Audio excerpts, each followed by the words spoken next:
모태신앙으로 자라 특별히 큰 죄를 저지른 적 없이 무난한 신앙생활을 해온 사람일수록 위험합니다.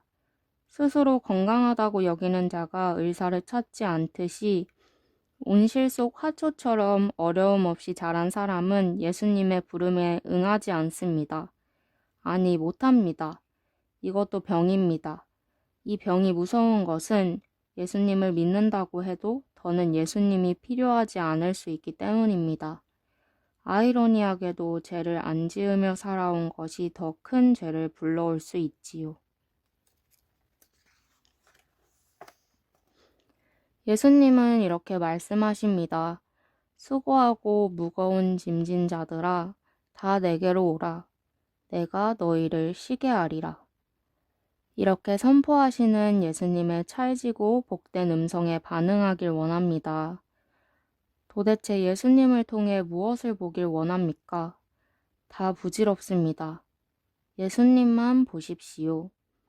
더는 예수님을 믿는 것 때문에 성내고 분노하고 좌절하고 어영부영하며 실족하는 자리에 머물지 마십시오. 그 자리에서 벗어나십시오. 확신건대 앞으로도 우리는 많이 흔들릴 것입니다. 열나 많이 흔들리십시오. 주님은 눈 하나 깜짝 안 하실 겁니다. 우리가 모멸감을 드린다고 흔들릴 만큼 가벼운 사랑과 자녀 삼음이 아니니까요. 그렇습니다. 우리는 주님을 의심해도 주님은 결코 우리를 의심하시지 않습니다.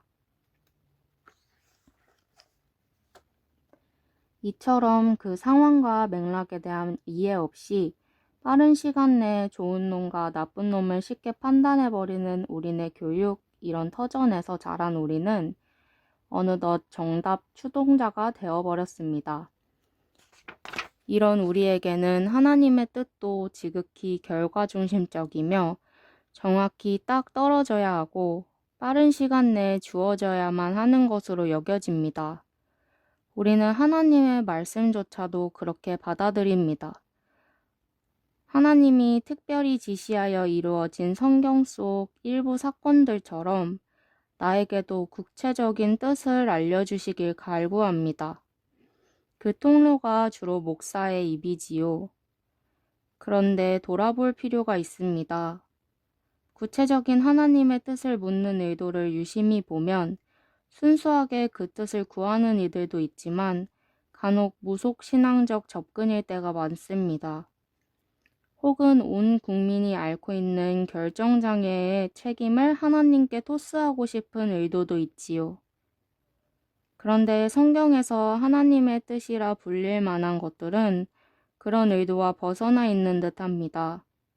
하나님의 뜻을 묻는다는 거룩한 워딩 아래 모든 에너지를 소진하고 정작 하나님의 의중과 빅픽처를 파악하려는 노력이 부재한 것은 아닌지 돌아보아야 합니다.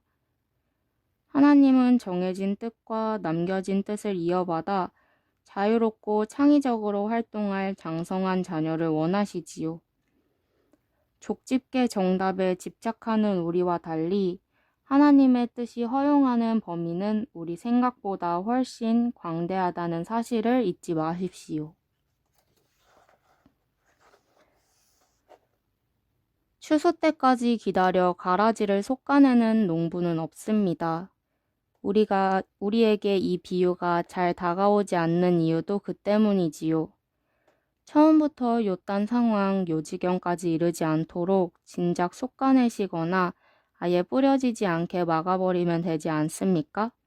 그런데 우리는 의아한 선택을 하였고 그 이유를 이렇게 표현합니다. 가만두라. 가라지를 뽑다가 곡식까지 뽑을까 염려하노라.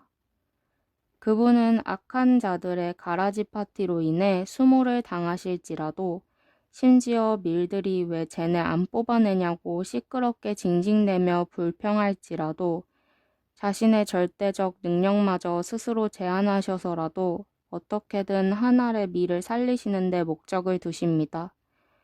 즉 갈라치기를 못하시는 게 아니라 안 하시는 것이지요. 그런데 이 지연하심의 가장 궁극적인 이유는 다름 아닌 바로 나 때문일 것입니다.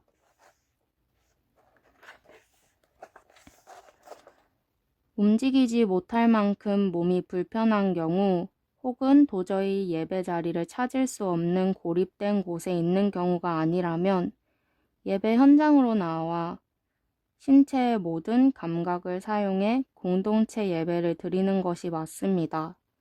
흩어지는 예배, 그리고 삶의 예배는 모이는 예배가 담보되지 않는 한 그 진심을 확인할 길이 없습니다. 예배에 대한 약속은 주기적으로 공동체 안에서 이루어져야 합니다. 그렇게 정해진 의미와 형식이라면 언약 당사자의 마음으로 최선을 다해 준비하여 참여해야 합니다. 그리고 스스로 회피할 핑계를 만들어내지 말아야 합니다. 잊지 마십시오. 우리 그리스도인의 정체성은 예배자입니다. 말씀대로 영과 진리로 나아갑시다.